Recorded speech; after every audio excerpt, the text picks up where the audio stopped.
Hi friends, welcome to Indu's kitchen. இன்றைக்கி நம்மளோட கிச்சனில் ரொம்ப டேஸ்டான உடச்சி ஊற்றின முட்டை குழம்பு எப்படி செய்கிறதுன்னு பார்க்கலாம்.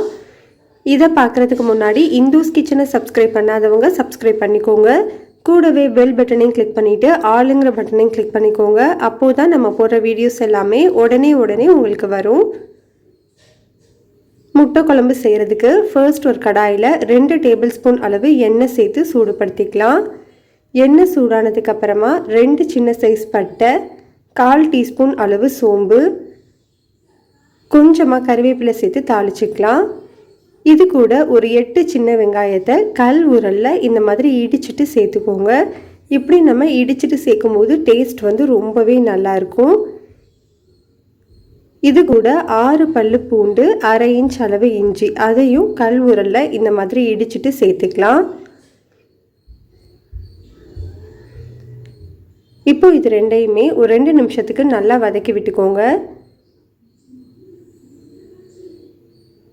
இப்போ இதில் 2 பெரிய வெங்காயத்தை சின்னதாக கட் பண்ணிவிட்டு சேர்த்துக்கலாம். மெஷரிங் கப்பில் 3/4 கப் அளவு சேர்த்துக்கிறேன். இப்போ இந்த வெங்காயத்தை ஒரு 2 நிமிஷத்துக்கு நல்லா வதக்கிக்கலாம்.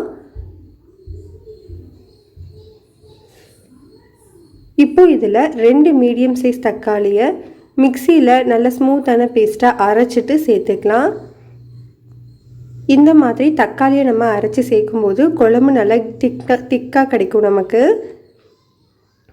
இது கூட குழம்புக்கு தேவையான அளவு உப்பு, 3/4 டீஸ்பூன் அளவு கல்லுப்பு சேர்த்துக்கிறேன்.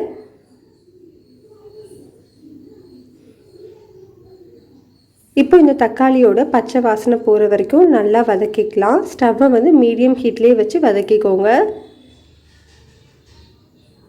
இந்த அளவுக்கு தக்காளி நல்லா கெட்டியானதுக்கு அப்புறமா இதில் ஒரு 1/4 டீஸ்பூன் அளவு மஞ்சள் தூள், காரத்துக்கு 3/4 டீஸ்பூன் அளவு தனி மிளகாய் தூள், 2 டீஸ்பூன் அளவு குழம்பு மிளகாய் தூள் சேர்த்துக்கிறேன்.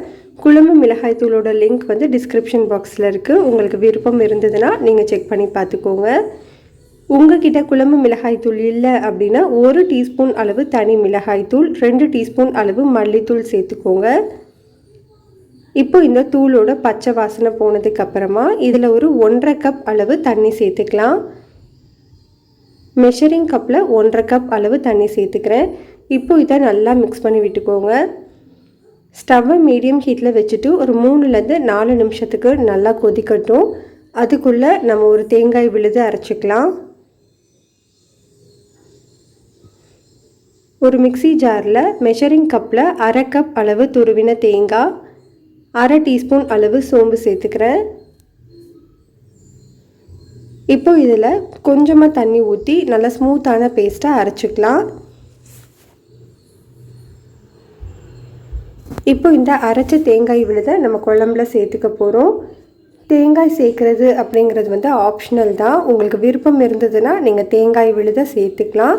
உங்களுக்கு விருப்பம் இல்லை அப்படின்னா இந்த மாதிரி குழம்பு கொதிக்க ஆரம்பித்த உடனே ஸ்டவ்வை லோ ஹீட்டில் வச்சுட்டு நம்ம முட்டையை உடச்சி ஊற்றிக்கலாம். இப்போ நம்ம தேங்காய் சேர்க்கறதுனால நான் தேங்காய் விழுதை சேர்த்துட்டு அது கூடவே ஒரு 1/2 கப் அளவு தண்ணி சேர்த்து ஒரு 3 நிமிஷத்துக்கு மட்டும் கொதிக்க வச்சுக்கலாம்.